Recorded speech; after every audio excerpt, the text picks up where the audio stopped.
Plus de 40 ans que ça dure. Dédé, 73 ans, en a manqué quelques éditions, mais il revient presque chaque année s'oxygéner sur les flancs du Puy-de-Dôme.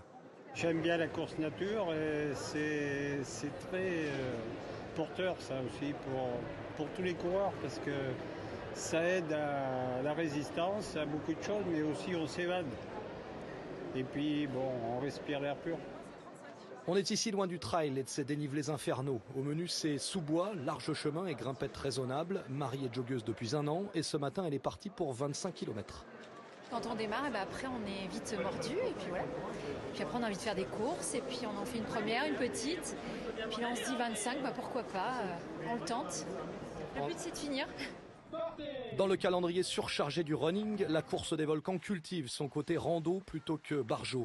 Ils étaient près de 500 inscrits sur le 12 km, sans pression du résultat. La plupart prennent le temps de faire une pause au ravitaillement. C'est sympa. Nous on est du Sancy, on est venu un peu sur le plat du Puy-de-Dôme, quoi. Sympa. C'est pas un trail difficile comme certains l'apprécient.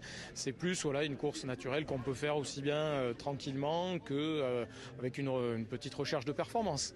Johan Medex s'arrache des brumes qui masquent le Puy-de-Dôme. 25 km bouclés en 1h37 pour le futur vainqueur qui se prépare pour le trail du Sancy le week-end prochain. Les plus rapides sont ici presque à l'entraînement pour garder la forme entre 2 courses. Là, je suis en préparation cross. Mon objectif là est dans 2 mois et du coup, on cherche un terrain souple, varié, vraiment pour préparer tout ça. Et ici, c'est parfait. Lancé cette année, le challenge étudiant ouvert aux 18-26 ans par équipe de 4 doit permettre d'attirer encore plus de jeunes dans cette épreuve quadragénaire.